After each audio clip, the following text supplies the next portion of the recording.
రాబోయే ఎన్నికల్లో ప్రజలు బహుజన సమాజ్ పార్టీ అభ్యర్థులను గెలిపించడం ద్వారా అంబేద్కర్ కన్న కలలు సాకారం చేయడానికి అవకాశం కల్పించాలని ఆ పార్టీ ప్రతినిధి రెడ్డిబాబు తెలిపారు. కడప నగరంలోని వైఎస్ఆర్ మెమోరియల్ ప్రెస్ క్లబ్లో బహుజన సమాజ్ పార్టీ కడప జిల్లా కమిటీ సమావేశాన్ని నిర్వహించారు. అతిపెద్ద పార్టీ, మూడవ స్థానంలో ఉన్నటువంటి పార్టీ. ఉత్తరప్రదేశ్లో బెహన్ కుమారి మాయావతి గారు 4 సార్లు ముఖ్యమంత్రి అయ్యి భారతదేశానికి ఒక ఆదర్శంగా నిలబడినటువంటి మాయావతి గారు ఈరోజు ఆ నేతృత్వంలో జాతీయ స్థాయిలో బహుజన సమాజ్ పార్టీ నడుస్తుంది. అందుకోసం రానున్న ఎలక్షన్లో బహుజన సమాజ్ పార్టీ దేశవ్యాప్తంగా ఒంటరిగానే ఎలక్షన్కి వెళ్తుంది. అందుకోసం కడప జిల్లాలో కూడా బహుజన సమాజ్ పార్టీ ఆధ్వర్యంలో 7 అసెంబ్లీలో అభ్యర్థులు నిలబెడుతున్నాం. బహుజన సమాజ్ పార్టీ ముందుకెళ్తుంది.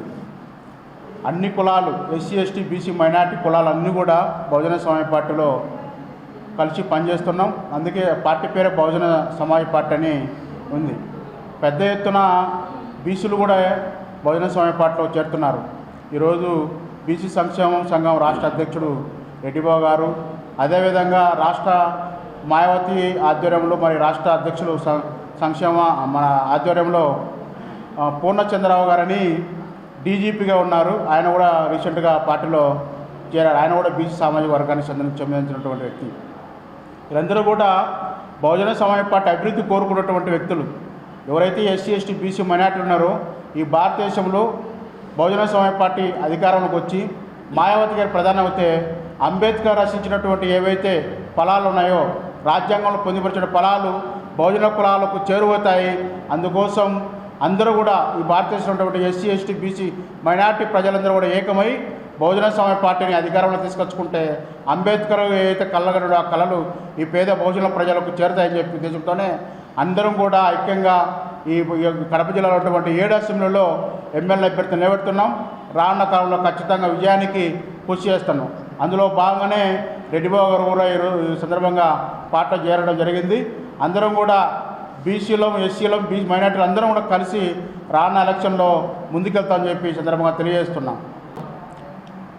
రానున్న ఎన్నికల్లో మన ఆంధ్రప్రదేశ్లో జరుగుతున్నటువంటి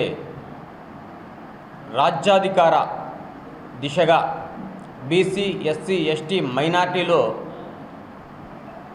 ఇంకా వెనుకబడిపోతున్నారు. ఈ ఆలోచన విధానం మారాలి, ఈ పరిపాలన విధానం మారాలి. మనకు బీసీ, ఎస్సీ, ఎస్టీ, మైనార్టీ సోదరులకందరికీ రాజ్యాధికారం కావాలి అనే ఉద్దేశంతో బహుజన సమాజ్వాద్ పార్టీలో చేరడం జరిగింది. ఈ బహుజన సమాజ్వాద్ పార్టీ మాయావతి గారికి ప్రత్యేక ధన్యవాదాలు తెలియజేస్తున్నాను. అలాగే రాష్ట్ర అధ్యక్షులు పరంజ్యోతి గారికి, కోఆర్డినేటర్ గారికి, అలాగే రాష్ట్ర కార్యవర్గ సభ్యులకందరికీ ధన్యవాదాలు తెలియజేస్తున్నాను. అలాగే అదేవిధంగా కడప జిల్లాలో ఉన్నటువంటి బీఎస్పీ పార్టీ నాయకులకు ప్రతి ఒక్కరికి పేరు పేరున ధన్యవాదాలు తెలియజేస్తున్నాను. ఈ పార్టీలో చేరడానికి ముఖ్య ఉద్దేశం ప్రాంతీయ పార్టీలు అన్నటువంటి వైఎస్ఆర్ కాంగ్రెస్ పార్టీ, టీడీపీ, ఇలా జనసేన ఈ పార్టీలు ఎస్సీ, ఎస్టీ, బీసీలను గుర్తించవు. ఎంతసేపు ఉండే వాళ్ళ వెనుక జెండాలు పట్టుకొని మోయించేదానికి తప్ప దేనికి పనికిరావనేది ఈ సందర్భంగా తెలియజేస్తాను. ఎందుకంటే 175 స్థానాల్లో బీసీలకు ఎన్ని సీట్లు ఇచ్చారు, ఎస్సీలకు ఎన్ని సీట్లు ఇచ్చారు, ఎస్టీలకు ఎన్ని సీట్లు ఇచ్చారు, మైనార్టీలకు ఎన్ని సీట్లు ఇచ్చారు అనేది మా ప్రశ్న. ఈ సందర్భంగా ఎవరే కానీ బీసీలు, ఎస్సీ, ఎస్టీ, బడుగు బలహీన వర్గాలను ఎవరు కూడా పలకరించిన పాపాన పోలేదు. ఇప్పుడు మాత్రం డివిజన్లలో, మండలాలలో బీసీలు మా సోదరులు, బీసీలు బ్యాక్ బోను, బీసీలు అంటే బిగ్ క్యాస్ట్ అని మేము అనుకుంటున్నాం. కానీ వాళ్ళ దృష్టిలో మాత్రం బీసీలు అంటే బ్యాడ్ క్యాస్ట్ అని వాళ్ళు అభిప్రాయం చెందుతున్నారు. అగ్రవర్ణ రాజకీయ పార్టీలు టీడీపీ కానీ, వైసీపీ కానీ, అలాగే జనసేన కానీ. జనసేనకి 24 సీట్లు వచ్చాయి ఎమ్మెల్యే సీట్లు. మరి ఎస్సీలకు ఎన్ని సీట్లు ఇచ్చారు, బీసీలకు ఎన్ని సీట్లు ఇచ్చారు, ఎస్టీలకు ఎన్ని సీట్లు ఇచ్చారు? కాబట్టి బీసీ, ఎస్సీ, ఎస్టీ, మైనార్టీలో అభివృద్ధి చెందాలి అంటే, వీళ్ళు అసెంబ్లీలో కాలు పెట్టాలి అంటే ఖచ్చితంగా బహుజన సమాజ్వాద్ పార్టీనే ఎంచుకోవడం మంచిది. ఎందుకంటే ఆంధ్రప్రదేశ్లో బీసీలకు 2 సీట్లు కేటాయించారు ప్రస్తుతం వరకు. ఇప్పటి వరకు కాళహస్తిలో సురేంద్రబాబు, కడపలో దుడం రెడ్డిబాబు గారికి, నాకు ఈసారి కడప నియోజకవర్గం నుంచి ఎమ్మెల్యే అభ్యర్థిగా పోటీ చేస్తున్నాను. అలాగే రాష్ట్ర కార్యవర్గ వర్గంలో కూడా తీసుకున్నారు. రాష్ట్ర కార్యవర్గ సభ్యునిగా కార్యదర్శిగా తీసుకున్నారు. మరి సెంట్రల్ పార్టీ అయినటువంటి బహుజన సమాజ్ పార్టీలో మన బీసీ ఎస్టీ సోదరులు ఎందుకు రావటం లేదు? ఖచ్చితంగా ముందుకు రండి.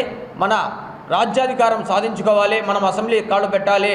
రాబోయే కాలంలో బీసీ ముఖ్యమంత్రి కావాలి అంటే బహుజన సమాజ్వాదీ పార్టీనే ప్రత్యామ్నాయమని ఈ సందర్భంగా తెలియజేస్తూ, ఈ బీఎస్పీ పార్టీలో ఉన్నటువంటి ప్రతి ఒక్క లీడర్లకు, నాయకులకు, ప్రతి ఒక్కరికి, కడపలో ఉన్నటువంటి ప్రతి ఒక్క నాయకుడికి ఈసారి నాకు సపోర్ట్ చేయవలసిందిగా బీసీ ఎస్టీ మైనార్టీ సోదరులందరినీ నాకు ఓటు వేయించి గెలిపించే ప్రార్థన అని తెలియజేస్తున్నాను.